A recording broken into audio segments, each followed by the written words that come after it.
Aunque yo entienda después lo que dice, de última yo lo traduzco. Ah, sí. Si no se escucha bien, no pongo el audio, pero sí lo transcribo en realidad. Sí, viste que por ahí igual también se puede como limpiar el audio.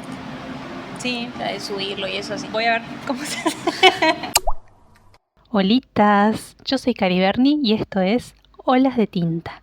En este episodio les traigo una entrevista que allá por febrero del 2026 le supe hacer a Maite Carballo, la autora de un poemario que se llama Más allá del monte. Esta entrevista se dio en el marco de un festival de juegos y anime, al cual me invitaron para ser coordinadora de la zona de libros y también la zona de hobbies. La colaboración con este grupo no funcionó al final, pero de esta experiencia me llevé 2 entrevistas geniales a 2 autores geniales de la zona y esta va a ser la primera. Muy bien, Maite. Me gustaría que hagas un mini resumen así a modo de presentación de yo soy tal persona, como la biografía de Instagram. Claro. Difícil. Bueno, yo soy Maitena, tengo 24 años, soy de Tauro. Estudio letras, licenciatura en letras, estoy en los últimos años de la carrera. Escribo poesía, doy talleres, trabajo como community manager en mis días cotidianos. Y eso, sí puedo decir. Sí. ¿Algo más? Eso está muy bien, sí. Yo a medida que voy armando estas entrevistas hago algunas preguntas previas, que son las que yo te mandé, pero también voy inventando preguntas en el momento. Por ejemplo, ¿por qué elegiste hacer la licenciatura y no el profesorado? Esto para la gente que no conoce, la carrera de letras en la UNE tiene estas 2 divisiones. Para el profesorado se le agregan materias pedagógicas, por supuesto, y la licenciatura creo que es un año más. Sí, son materias más que tienen materias de investigación. Son materias seminario. La elección fue completamente personal. Mi familia estaba compuesta por muchos maestros. Y yo no quiero ser una profe más. Así que fue como, bueno, no voy a hacer el profesorado, voy a hacer la licenciatura. Encontré un mundo hermoso en la investigación. Soy adscripta en las cátedras de filosofía del lenguaje y lingüística 2. Así que esas 2 ramas me súper interesan y bueno, encontré algo muy rico ahí. Pero también después, ahora de grande haciendo talleres y teniendo que subsistir de alguna manera con esto que me gusta, me di cuenta que enseñar es súper lindo. Así que si bien no estoy arrepentida de mi elección, un poco entendí la elección sí, de toda mi familia de por qué son profes. Perfecto. Bien, y ahí dijiste que sos adscripta de filosofía del lenguaje. Sí. ¿Ya hiciste algún tipo de trabajo, ponencia? ¿Hay un tema en el que vos decís, me estoy dedicando a esto? No todavía. Estoy viendo, trato de como agotar todas las opciones hasta definir bien qué me gusta. Lo que es la lingüística sí hice ponencias sobre la adquisición del lenguaje escrito en parciales y trabajos prácticos de estudiantes de la UNE particularmente. Lo pudimos exponer porque lo hice con otras compañeras y con el equipo de cátedra, así que ese trabajo estuvo súper interesante. Y en lo que es filosofía del lenguaje estoy tratando como de hacer algo parecido, pero desde la filosofía. Y ahora me estoy encontrando con un mundo muy interesante sobre el discurso de odio y el discurso feminista, así que estoy ahí viendo. O sea, te digo, como que no descarto ninguna posibilidad porque son enormes, hay un montón de cosas. Sí, me pasa que por ahí viajo a ponencias o leo papers de otras personas y digo como, wow, realmente hay todo el mundo por investigar y por descubrir, así que bueno, voy viendo. Qué lindo, qué importante que tengas todavía curiosidad epistemológica para seguir buscando, para seguir encontrando. Yo cuando estaba en la facultad llegó un punto en el que dije, bueno, hasta acá ya no Sí, es importante. Me saturé. Sí. Pero hay que genial, saber cuándo parar. No, sí. Pero para mí genial porque si vos seguís creando conocimiento, entonces la gente que viene atrás va a seguir creando conocimiento y va a ser como un ladrillito. Me pasó eso tal cual. Sí. Me pasó tal cual eso. Como que en un momento de leer y releer, investigar y ir viendo cosas, como que dije, soy yo la que va a tener que escribir para los demás, claro, y para que lean otros, y en algún momento alguien va a leer, o sea, no solo mi libro, sino también en el ámbito académico va a leer mis trabajos y mis ponencias y mis investigaciones, y qué loco como estar en ese lugar de decir, bueno, alguien de nosotros se tiene que poner a hacer esto y bueno, lo estoy haciendo yo como puedo. Yendo más hacia el lado de tu libro, también podemos hablar cómo todo este contexto de ser estudiante de letras y ser investigadora y estar haciendo estos trabajos, si es que permeó un poco la creación de este libro o por el contrario fue un volantazo para este lado. ¿Querés hacer como una introducción a lo que es el mundo, el universo el universo poético de tu libro, que es de poesía? Vengo de la charla de ayer que era narrativa. Puede pasar. Igual también puede ser un poco narrativa. Creo que la poesía tiene un poco de ambos mundos, más la poesía contemporánea. ¿Sabes que hay uno que era un poco narrativo? Bueno, así. Sí, súper. Al principio me asustó un poco la carrera, decir como, realmente yo quiero escribir con todos estos grosos que escribieron. Me pasó en Septetrio, en literatura septentrional, que es literatura europea, que dije, güey, yo no puedo escribir después de Mary Shelley, después de Shakespeare, después de un montón de gente, claramente ni siquiera estoy en comparación a ellos, pero fue como un poco tirarme para atrás de decir, no puede ser, o sea, no hay lugar. Pero después, avanzando en la carrera también, avanzando con lecturas, compartiendo espacios, principalmente charlando con personas que escriben, viviendo lo comunitario de la escritura, me di cuenta de que no, de que en realidad hay que ir y escribir igual, a pesar de que esos hayan escrito, y también de que la jugada está abierta todo el tiempo a nuevas personas que escriban, a nuevas formas de escribir, a que se interrelacione la narración con la poética. Entonces fue primero un proceso como hostil, porque como que también tenés que salir de ese lugar de yo no voy a escribir con ellos. De la comparación. Sí, de la comparación, y después fue como más o menos decir, bueno, voy a buscar la forma de hacer este lugar mío. Pero después sí se volvió más amable, si se quiere.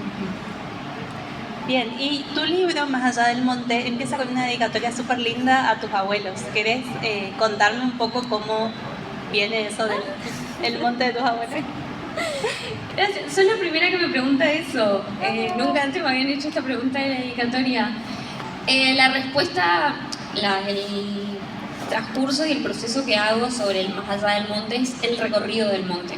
Lo que yo proponía en mi cabeza como concepto era como, bueno, un monte que está vacío, que no hay nada. Uno tiene que atravesarlo, caminarlo, hacer machetazos, dar pisadas, caerse, pincharse, hacer como todo lo que nos pasa cuando entramos en un lugar así. Y en el momento en el que hacemos eso, habitarlo. El nombre viene, y por eso la dedicatoria después, yo vivo cerca de la ruta,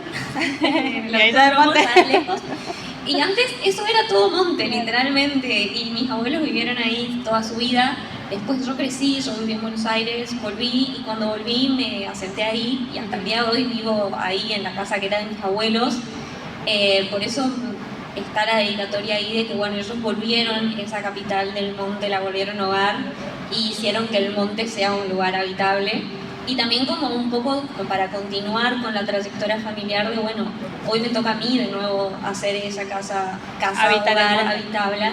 Sí, entonces también es como es el proceso que quizás a ellos les habrá llevado vivir en ese monte y también en el que vivo yo ahora. ¿Vos cómo hiciste para que tus poemas se transformarán en este libro físico que está acá? Un montón. Me imagino que sí. Un montón. Fue un trabajo muy mío, muy de pelearme conmigo. Escribir un libro era mi principal sueño. Yo estaba muy negada a ese sueño. Si me preguntaban, para mí era como algo que jamás iba a poder hacerlo, o lo iba a poder hacer, no sé, a los 80 años. Cuando ya era vieja, publicaba el libro, me moría, listo. Para mí eso era lo que iba a pasar. Claro, esa era lo que yo me imaginaba. Conocí a mi novio, que fue como una persona muy impulsante de, bueno, hacer quizás lo que yo quiero hacer y publicar el libro y decir, che, capaz no tengo que esperar a tener 80 años para hacer esto. Y ahí fue cuando dije, bueno, quizás tengo una buena cantidad de poemas como para ponerlos en un PDF, hacer una curaduría de poemas y que estén y que funcionen. Y ahí fue cuando me puse a como rever todo lo que había escrito, desde que empecé a escribir hasta ese momento. Y había una banda de cosas, o sea, realmente escribí un montón, escribo desde muy pequeña también, entonces tenía de todo, un popurrí muy grande. Y dije, bueno, antes de hacer un libro, o de como tirar un libro así al océano, voy a hacer fanzines. Entonces hice 2 fanzines cortitos con poemas así que a mí me gustaban mucho. Los leí, los vendí, los regalé, tuvieron cada uno ahí su movimiento. Y dije, bueno, ahora sí, vamos a seguir editando el libro. Me puse a editar el libro, lo compuse con los poemas que tiene, creo que son 47, creo que no llegan a 50, son varios. Ajá. Y lo mandé a una editorial, lo mandé a Halley, que es una editorial de Buenos Aires que está ubicada en San Telmo, que es independiente. Así que también hacen un trabajo muy autogestivo y que depende completamente de ellos. Y mandé el manuscrito, me lo aceptaron y ahí me puse a trabajar con ellos. Y después, bueno, el libro se hizo realidad y acá está. Bueno, pero igual ahí hiciste como un salto temporal. A vos te aceptaron el libro en Halley y después hubo un trabajo con los editores, se siguieron puliendo los poemas. ¿Qué pasó? Fue un trabajo corto, la verdad es que yo pensé que iba a tardar mucho más. Me pasó que como estudio letras, yo estaba bastante curtida, si se quiere, en este mundo de el corregir. Antes de mandarlo tuve una mirada con un corrector, con un lingüista, me fueron corrigiendo ahí cositas muy pequeñas que por ahí se me pasaban. Y con los correctores de Halley me pasó que, esto lo cuento siempre porque me parece muy chistoso, en el libro yo ocupo muchos leísmos. Digo, le amo, le quiero, le dije. Ajá. Y en Buenos Aires eso está, o al menos en la editorial, lo tomaban como que era lenguaje inclusivo. ¿Ah? Y la editorial, al menos Halley, no acepta el lenguaje inclusivo, al menos en lo que es la escritura. Y me dijeron tipo, no, esto no puede ir, lo tenés que sacar. Y yo como, no lo voy a sacar. Es un regionalismo y es lo que aporta a que tenga sentido el libro. Y me dijeron, bueno, si es así está bien. y lo dejamos. Pero el proceso de corrección fue muy corto por esto, porque tuve como el apoyo de otras porque personas lo habías hecho antes, que lo vieron antes. Sí. Ellos también son muy abiertos igualmente en lo que es la corrección. Hay varias personas, igualmente están los procesos de corrección, relectura, pero por suerte el de mi libro fue muy corto, por suerte. Sé que hay procesos de escritura como gente ahí en el mundo, entonces también me gustaría que nos cuentes un poco de cómo es tu proceso, cómo te preparás para entrar en el mundo de la escritura, para sentarte, para sacar adelante ese poema. No hay tal proceso. No, supongo que sí debe existir, pero me pasa que capaz a mí, por lo menos mi proceso, así como no existe, es instintivo, entonces yo capaz puedo estar hablando con vos y se me ocurre algo. Ajá. Y el esfuerzo es, no te lo olvides. Se me puede ocurrir algo en cualquier momento y trato de anotarlo en el celu o trato de sacar anotadores conmigo para escribirlo ahí y queda. Así hay oraciones sueltas por mi casa, por mis cuadernos, por mis dispositivos electrónicos que sí. Vos decís tipo, ¿qué estaba pensando cuando anoté esto? Es posterior, sí, el sentarme a decir, voy a hacer que esto funcione o lo voy a llevar hasta donde yo estaba pensando. Por ahí me pasa también que capaz, en un mes escribo 5 oraciones y me doy cuenta que esas 5 oraciones tienen que ver con algo y tienen un sentido y se pueden unir entre sí. Pero eso es muy posterior, es muy cuando me siento, cuando estoy sola, escribiendo. Me pasó en este último tiempo que estuve editando un nuevo libro donde sí fue como, voy a cambiar completamente todo, que esa era como mi misión, si se quiere, con ese libro. Sí, voy a hacer todo lo contrario. Entonces ahí sí hubo como un proceso de sentarme y tengo que escribir, y hasta que no termine de escribir este poema no me paro. Pero fue completamente experimental. No sé si lo volvería a hacer, pero es más fluido ese proceso. Al menos en mí es muy fluido.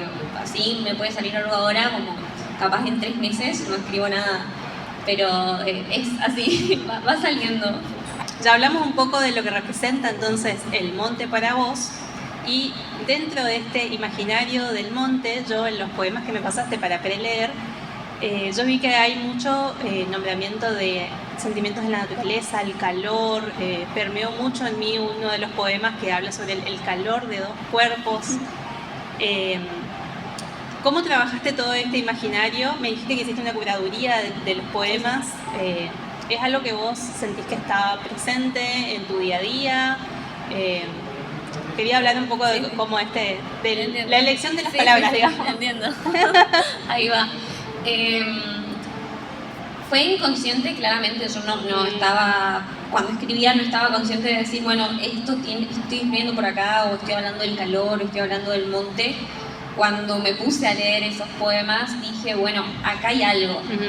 Y mi libro tiene dos partes, el monte y el más allá del monte. En la parte del monte lo que yo intenté hacer fue poner lo que son los poemas más instintivos, más de como esto, siento el calor y siento el calor, o sea, no tengo nada que hacer con esto que siento. Con también algo como muy impulsivo, de tengo que escribir porque siento esto, porque me pasa aquello, muy, como vos decías, muy de lo natural estaba muy presente. Y después eso se contrapone en la segunda parte, donde al menos para mí están como los poemas donde se habla más de un artefacto, de lo que es, no sé, escucho los sonidos de la ciudad, me encuentro con personas que están conmigo, no estoy tan sola como quizás en la primera parte sí.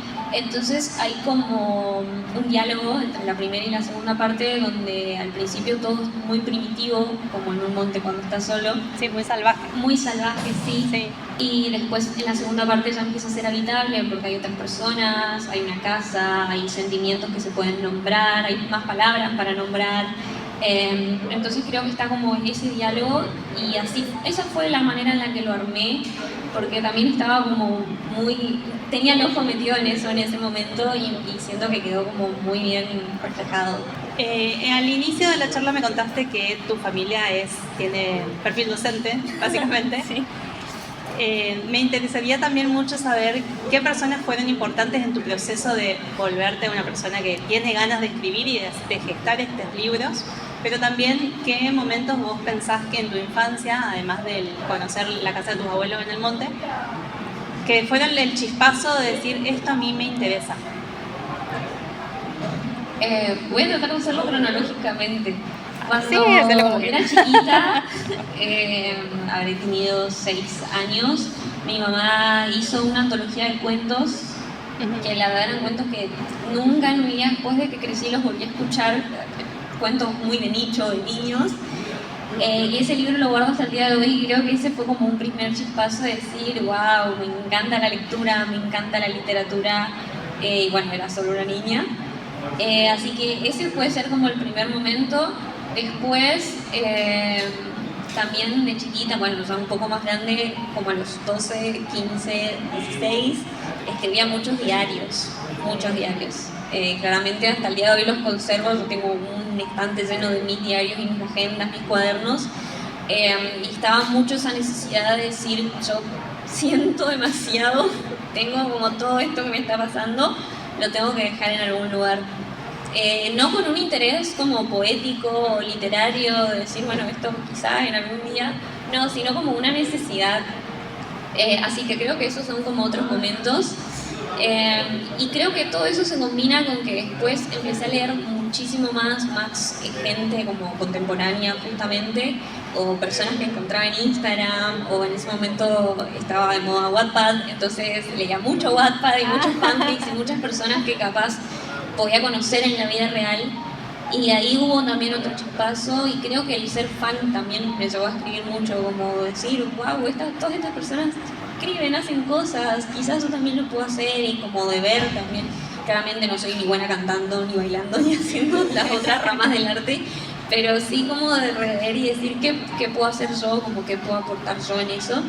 Así que creo que esos son como momentos así que me marcaron para decir, bueno, quiero hacer eso.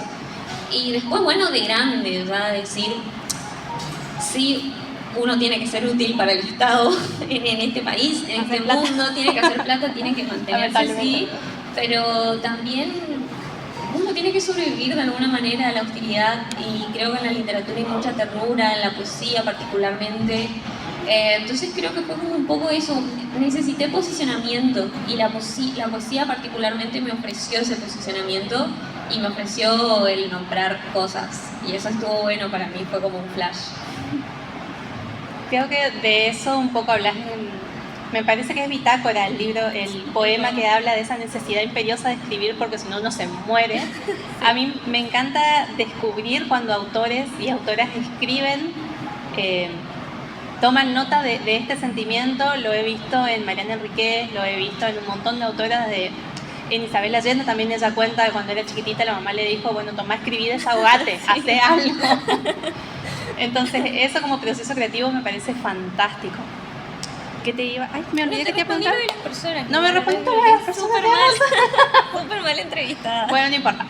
Vamos a redondear con las personas. No vamos a ir igual. Todos. Adelante. Total para nosotros. Pero todos. La gente.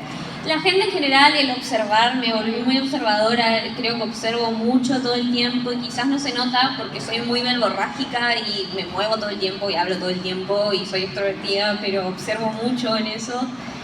Mis amigas, pasar 8 horas con mis amigas hablando, en mi familia, mis papás, por suerte, siempre me incentivaron a que siga mis pasiones, a que haga lo que a mí me gusta y lo que a mí me llenaba, así que mis papás completamente, bueno, mi novio también, con el que comparto muchísimas charlas sobre teoría de literatura y de arte y de cine y consumir esas cosas con alguien que querés. Mi mejor amiga también, que fue parte del proceso, que ella me haya hecho la tapa, que haya logrado traducir lo que yo quería en una imagen, y eso me parece súper fuerte. Así que es un poco todos, le debo un poco ese proceso del libro a todos, y lo digo siempre, lo suelo decir en algunas entrevistas y charlas, que la poesía, si bien es solitaria, para mí es muy, muy compartida por eso, porque participa toda la persona que me rodea y toda persona a la que le tengo un poco de aprecio o amor que está ahí como incentivándome a acá hay algo que se puede escribir. Esta mañana en el taller de poesía collage yo les hablaba a las asistentes sobre esta evolución de lo que se entiende por poesía desde allá, el encorsetamiento y la lírica y todo, y que tenía que ser un decasílabo, y tenía que ser así, tenía que rimar y la sílaba tónica. Sí. Y ahora está todo este movimiento de lo que yo no sé si está bien llamada la poesía libre, que también es un poco lo que hace Paula, porque yo fui a sus eventos. ¿Vos cómo pasaste o cómo decidiste o te salió solo o fluiste hacia este tipo de poesía? Vos decís, no, yo necesito que esto rime, lo tengo que hacer. Tiene que tener 10 sílabas. Tiene que tener 10 sílabas y tiene que tener 5 versos porque si no tengo romance. Nunca intenté hacerlo así, por suerte creo. Me gustaría vivir igual, estuve leyendo mucho sobre eso, sobre sonetos, pero me parece difícil. Espero hacerlo alguna vez porque me parece interesante, pero bueno. Últimamente en Argentina desde el siglo XX, desde Pizarnik, Cortázar, Borges, todo un poco verso libre. Creo que Argentina es el país que más escribe poesía en verso libre, poesía libre, sí. Entonces fue un complejo también por esto que te decía al principio de compararse y decir como, bueno, hay ciertas reglas, pero creo que es un poco algo que me sale al natural, la humildad. No, siento que es un poco que pienso en clave de poesía, vivo en clave de poesía, entonces también al estar muy rodeada de eso, de leer poesía, escuchar poesía, de observar, quizás no es necesario, o sea, creo que eso también es un poco lo que propone la poesía libre, no es necesario que rime porque hay un poco de belleza ahí en los versos así sueltos, incluso la fragmentación. Hay intimidad, incluso aunque no haya rima. Entonces, creo que es eso, me sale un poco natural y no estoy tan pendiente de que rime o no. Me pasó recién leyendo un poema que dije, mirá, acá rime unos versitos. Y esto me divierte que pase eso. Siento que es un poco más genuino y auténtico también esa parte del proceso de decir, bueno, tenía que decir esto, lo pensé en esta clave y lo puedo escribir así, y si no lo puedo corregir y hacerlo que funcione de alguna manera, pero creo que es así. También igual que el proceso, fluye. ¿Y vos como estudiante de letras sentís que aprendiste cómo se arman los poemas y a contar la sílaba y la sílaba tónica y todo eso? Cero. Porque yo nunca lo aprendí. No, cero, al día de hoy no lo sé hacer. No, me sorprende la gente que sí lo sabe hacer. Conozco personas, he charlado con personas que saben contarlas. Bueno, los profes de letras que lo saben analizar. Sí, que no es fácil. Yo no lo puedo hacer. No, de hecho me metí en letras porque no tenía matemáticas, así que si me pedís contar estoy como un poco en la miseria. Pero no sé. ¿Y no hiciste estadística todavía? No hice estadística. No, así que no, por eso te digo que me parece interesante el proceso de, bueno, escribir un soneto o escribir por ahí esa poesía más estructurada, porque, bueno, por algo lo decían, creo que es un proceso rico también del que se pueden sacar cosas. Sí, sumarse al corsetito. Bien, dijiste que la tapa del libro te la hizo una amiga. Sí. ¿Cómo fue también el proceso de, vamos a dar vuelta, vamos a mirar nosotros el libro, de estos árboles, de este palo de luz, básicamente? Sí. El ranchito. ¿Tenemos otro dibujo adentro? No, es solo porque Haley solo acepta los dibujos de la portada nada más. Tratan de ser como libros minimalistas. Yo intenté recrear la casa de mis abuelos en ese momento. La casa de mis abuelos no era así, igualmente. Dista un montón de lo que es esta casa. Pero quería que sea la casa, los árboles y el poste de luz como señal de que después viene algo. Va a haber, hubo vida humana ahí que modificó el entorno. A mi mejor amiga fue la primera persona a la que le conté que yo había mandado el manuscrito. Fue como, mira, esto es un secreto hasta para mí, pero mandé mi libro a una editorial y si me lo aceptan vas a tener que hacer la portada vos. Sí, súper, me dijo, medio al santo creo. Y bueno, buscamos un par de referencias, bueno, de Pinterest de todos lados. Yo estuve buscando también fotos de cuando era pequeña para ver mi casa. Y bueno, mi casa, la casa de mis abuelos. Esa casa al día de hoy está completamente modificada, hay cosas atrás, cosas enfrente, hay una colectora hoy en día, hay mucha ciudad. Entonces yo quería que tenga como esa parte más natural, más también hostil, primitiva, salvaje, de que bueno, acá simplemente hay una casa. Y somos lo que somos y estamos lo que estamos y ya. Y creo que quedó hermosa. A mí me gusta mucho también la diferencia que se hacen entre los gruesos, entre las líneas, que hay líneas más finas y líneas más gruesas. Siento que eso relata también como un poco el proceso de lo que es el libro y la lectura del libro. Además de ser las sombras en el dibujo. Entonces creo que como que cada partecita de lo que está ahí representa súper bien lo que está dentro del libro. Y el formato así un poco minimalista también es parte de la propuesta editorial de Haley. No. ¿O lo decidí yo? No, eso lo decidí yo. Ajá. Porque me había pasado de ver otras tapas de Haley antes de ponerme a ver todo, me vi otras tapas, vi unas pares que estaban muy cargadas y no me parecía mal, pero me parecía que no era lo que yo quería para este libro al menos. Entonces fue como, bueno, vamos a buscar un intermedio que tenga una imagen, tenga algo, pero que tampoco sea como mucho. Porque también vi otras que eran como muy chiquitas, que tenían como un dibujo muy pequeño o casi nada, entonces no me había gustado. Si no tenés como información, Haley, si vos no te dan un diseñador gráfico. Ajá. Para que te dibuje la tapa en caso de que vos no tengas pensado algo. No sé cómo será ese proceso, lo desconozco, pero sé que llegan a resultados muy lindos también ellos en trabajo con los diseñadores que tienen. Pero bueno, tuve la suerte de que me la da mi mejor amiga y como dije, que lo traduzca perfectamente con todo lo que yo quería. Particularmente porque también es distinto el proceso que uno hace con un amigo. Yo le decía como, no, a mí no me gusta eso, y ella me decía tipo, no lo puedo mejorar más, tipo, no puedo hacer hasta acá llegué. Claro, tipo, y eso hizo que también el proceso sea ameno y sea más amable. Entonces eso estuvo bueno también. Quizás con un desconocido no iba a ser así.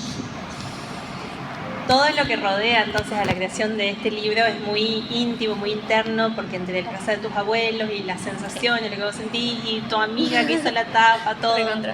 Para tu siguiente libro, ¿estás planeando, no sé en qué etapa está tu siguiente libro, si ya lo mandaste? Está mandado.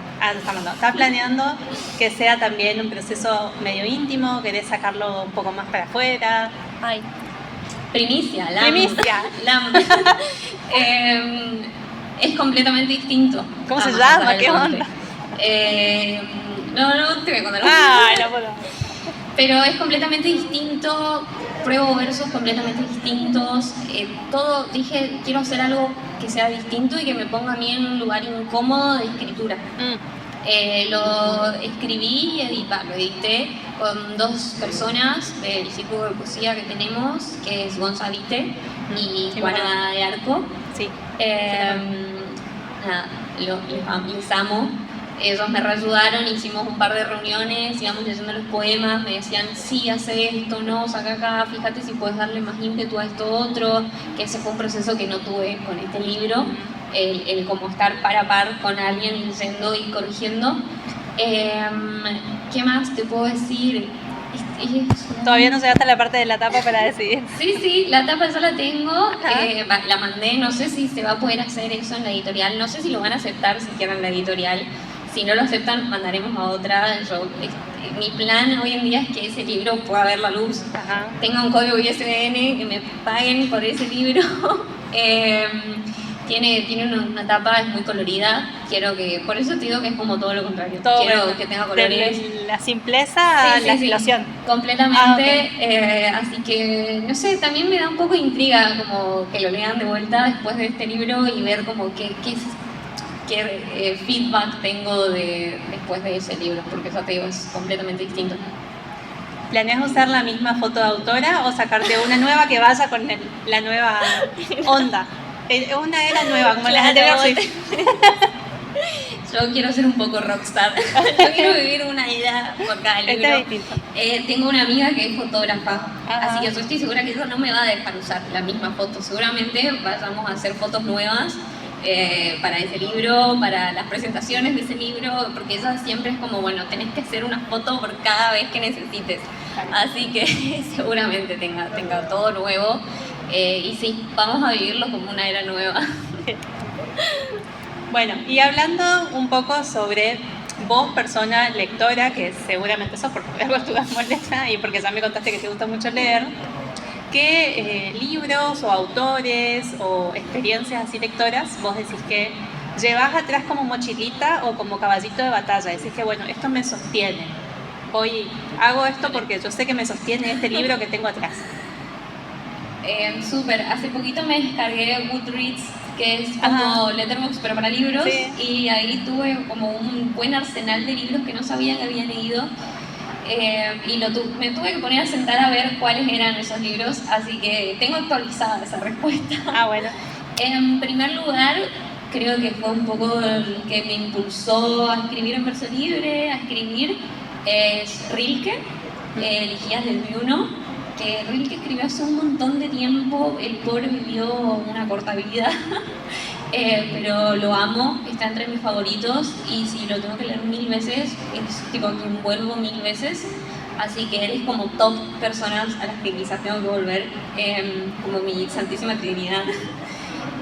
Tengo que decir sí o sí a Pizarnik, porque fue un descubrimiento de la Maitena de 16 años, así que un poco en honor a esa, Pizarnik sí, es la bibliografía obligatoria para las chicas, completamente. Sí. Últimamente, hace poquito leí un libro de Cecilia Pavón, que se llama Poesía Estructurada, y encontré muchísimas respuestas e incluso preguntas que no sabía que tenía, así que ese también está entre mis top libros a los que suelo volver ahí un poco como una biblia de, a ver, Cecilia Pavón, ¿qué tenés para decirme hoy? Y Ávila Niño también puede ser alguien que estuvo ahí para secar las lágrimas en algunos momentos. Y Baudelaire completamente. Baudelaire es un poco poesía clásica, me parece. No sé. Sí, creo que es romántico. Es un poco romántico, sí, pero suele ser ahí como un poco del oro, de la poesía. Entonces, Baudelaire también, en él encontré como esto del observar, de ir a ver, de caminar y encontrar como los estímulos que te da el propio lugar en el que estás. Así que sí, ellos. Puede cambiar esta respuesta completamente. Si me lo preguntas acá, pasamos a la siguiente era y te puedo decir otras respuestas. Pero sí.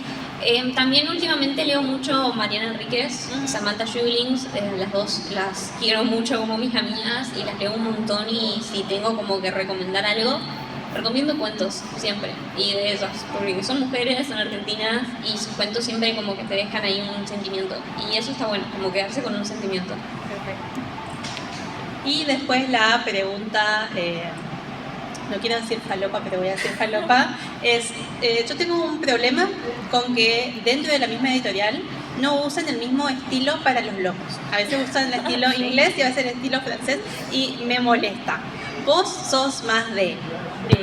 en este momento no me acuerdo cuál es cuál, ¿no es cierto? Pero hay un estilo en el que si vos dejas el libro en la mesa, se ve todo derecho, pero si yo lo pongo así, no se lee y me molesta. Sí. ¿Vos cuál te gusta más? A ver, acá tengo ejemplos. Sí, yo tengo entendido que eso se hace según el lugar en el que se editan los libros. Creo que uno es para América y el otro es como para Europa. No sé si tengo un favorito. Me gustan los que están paraditos y se pueden leer. Sí. No. Sí. Esta, el de Silvina. Como ese. Sí, así. Que se lea acá y así. No, los otros.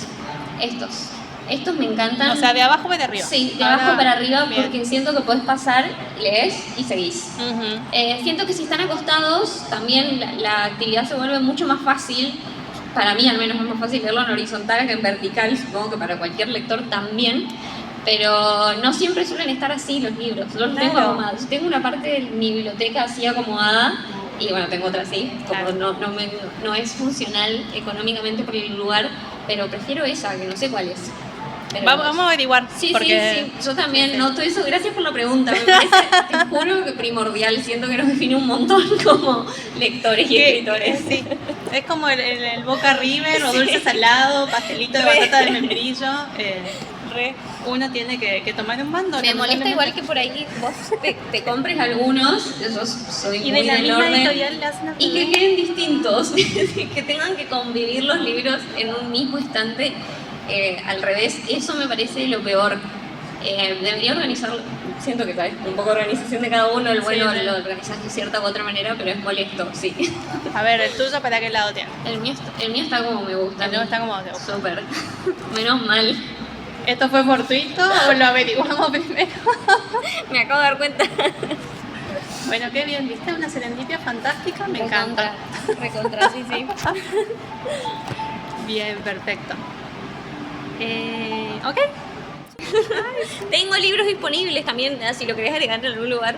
Tengo libros disponibles para la venta, me pueden mandar un mensaje a mí, que me parece como la opción más fácil. Decirlo así lo capaz. Pueden coordinar conmigo, adquirir su ejemplar de Más allá del monte, me mandan un mensaje a mí por Instagram, por WhatsApp o por donde me encuentren. Y si no, en la editorial sí, en Halley Ediciones está el libro publicado, tienen envío gratis y 10% de descuento, pagando con efectivo de transferencia. Así que sí, Halley suele tener muchos descuentos para comprar en la página web, así que los aliento a comprar en Halley varios libros, o si no, me mandan a mí un mensajito y está ahí. También está disponible en formato ebook, que no lo suelo decir mucho, me suelo olvidar, pero existe en ebook, así que para los lectores a los que les gusta más leer en virtual y demás, está ahí, existe igual. Bueno, ahí tenemos otro Boca River. ¿Vos sos lectora de físico o lectora de Kindle? No, yo de físico. Leo mucho igual en PDF, porque no tengo que ir Kindle. Leo mucho en PDF en contra de mi voluntad. Me gustaría leer todo lo que leo en papel, pero soy del papel porque me gusta anotar, escribir, dejar post-its, doblar las páginas, y me gusta como hacer eso, petearlo al libro, que pasa conmigo, que no pasa conmigo. Últimamente leía a Mary Oliver, así que Mary Oliver me acompañaba a todos lados. Así que me gusta eso. Siento que con el PDF eso no le pasa al libro, no lo vive tanto. No lo vive tanto. ¿Vos en qué año de la carrera estás ahora? Estoy terminando cuarto. ¿Y vos pasaste carrera en pandemia? Yo cursé todo y me quedaron ahí monografías sueltas. Ah, bien. Empecé en 2019. Ah, sí. En la mitad de la pandemia, 2020. ¿Y cómo viviste la vida en pandemia estando en la facultad? Fue complejo, hice teoría literaria en pandemia, fue difícil, pero sí, de hecho me gustaría como por ahí capaz rever alguna de esas cosas que vi en pandemia, porque era como muy autodidacta de sentarme sola y leer. Pero por suerte tuve el año ese de hacerlo, el primer año de hacerlo presencial, y ese me curtió bastante, así que por eso no fue tanto, pero extrañé muchísimo la presencialidad. Sí. Completamente. Y en un punto de tu carrera tiene como una divisoria en la que vos te especializás para un lado y para el otro. Tiene los seminarios que vos los podés elegir, que son seminarios de semiolingüística o seminarios de literatura. Yo elegí los de semiolingüística por, este interés como más en la lingüística y demás. Pero no sé si estoy segura de mi elección. Se me venció, puedo volver hacia atrás. Hace poquito se me venció el primero, así que voy a ver como que qué hago académicamente con eso. Si vuelvo a elegir los de semiolingüística, recurso, o voy directamente a los de literatura, que ahora sí estoy como más cercana a analizar eso. Así que también veremos, te digo, yo voy fluctuando en todo. Veremos qué pasa, sí. Pero sí, bueno, elegir. Genial. Pueden seguir a Maite en sus redes sociales, la encuentran en Instagram como Maitena C y 3 guión bajos. Y pueden seguirme a mí también en mis redes sociales, en donde estoy en todos lados con el nombre @cari.berni. Mentira, en TikTok estoy como Karina Berni porque perdí la contraseña. Los quiero mucho y nos vemos.